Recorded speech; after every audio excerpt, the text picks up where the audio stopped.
Hola amigos de nuestro podcast Super Ligero, gracias por escucharnos una semana más. Hoy vamos a dar en uno de esos episodios breves de 5 minutos un vistazo a la estructura y a los cambios que están sucediendo en este momento en el mercado de la fibra en España y cómo está cambiando la demanda desde hace unos meses. Según los datos publicados recientemente por la CNMC, que corresponden al mes de octubre del 2020, Telefónica ha alcanzado finalmente un 40% del mercado de cuota en el mercado de la fibra de España. Es decir, en 6 años Telefónica ha pasado de controlar el 85% de las fibras a controlar ahora aproximadamente, siempre con datos del mercado minorista, el 40%. Se trata de una evolución pues prácticamente asintótica, como podéis ver en las gráficas que adjuntamos en la presentación, y que por primera vez ha tocado ese límite que parecía imposible del 40%. Pero, ¿cómo ha sucedido todo esto? Es decir, ¿cuáles son los mecanismos que han permitido este cambio? Bueno, el mercado de la fibra en España ha sido hasta ahora básicamente una historia de migración, una historia de sustitución. Si dibujamos en una gráfica cuál es la evolución del número de líneas de ADSL frente al número de líneas de fibra, vemos que se forma pues prácticamente una tijera perfecta. Sin embargo, no es tan sencillo, porque en esos mismos 6 años, en ese mismo periodo, hemos pasado de un total de 11,4 millones de líneas de banda ancha fija a un total de 13,3 en octubre del 2020. Es decir, hemos tenido un crecimiento de aproximadamente 2 millones de líneas de banda ancha en 6 años. Así que tenemos dos fenómenos. Una intensa migración del cobre hacia la fibra, pero sobre ese mecanismo siempre ha existido un crecimiento orgánico, una conexión de hogares que no estaban conectados hasta el momento. Y de repente hemos percibido un cambio en el patrón. Si miramos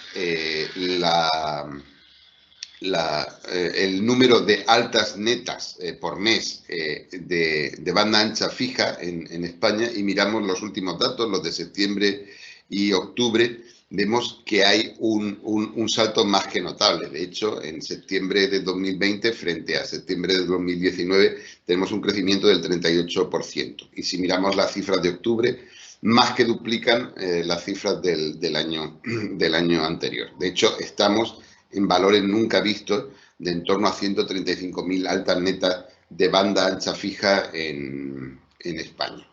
Así que parece que nadie quiere quedarse en esta situación, en este mundo, no sé ya si post-pandemia o de pandemia continua, sin el wifi de su casa. Y esto, ¿cómo se traduce? ¿Cómo afecta, ¿no?, a esta relación, a este mecanismo del mercado de la fibra que estábamos mencionando? Bueno, si tratamos de mirar cómo han evolucionado las altas netas de fibra frente a las altas netas siempre negativas de ADSL, pues vemos un patrón bastante estable asociado, eso sí, a los mecanismos, digamos que estacionales, ¿no?, que tiene la fibra en España, con picos en septiembre pues asociados a la vuelta al cole.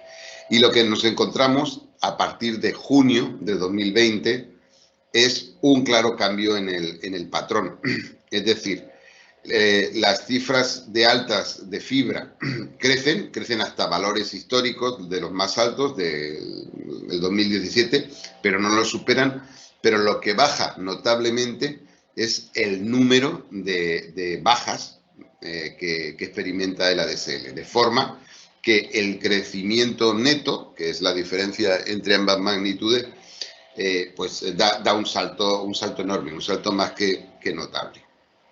De hecho, podemos resumir el cambio en que pasamos de un mercado que cuyo crecimiento es un 66% basado en migración, a uno en el que 2/3, es decir, un 66%, está basado en la conexión de nuevos hogares. Bueno, ¿y ahora qué, no? Y en este nuevo entorno, con esta nueva composición y estos nuevos mecanismos del mercado, ¿qué podemos esperar? ¿Qué deberíamos hacer? Bueno, todavía no está claro quién está capitalizando este nuevo comportamiento. De hecho, si miramos las alternetas por operador, pues no somos capaces de identificar un patrón muy claro, ¿no?, de quién es el principal beneficiado. Pero en principio podríamos afirmar que este comportamiento difícilmente va a beneficiar a los operadores históricos con grandes plantas ADSL que migrar, porque estamos moviéndonos hacia hogares nuevos. Sin embargo, esos 2 millones de hogares que son ADSL todavía, que permanecen sin migrar, son una bolsa, un tesoro que alguien suficientemente capaz pues podría tratar de capitalizar, y hay un desafío y una oportunidad ahí.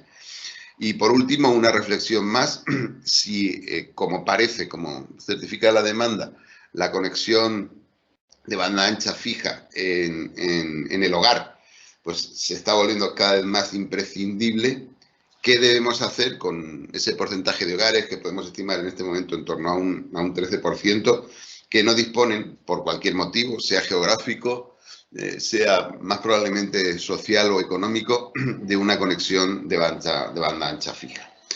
Así que esto es todo por esta semana y muchas gracias por escucharnos.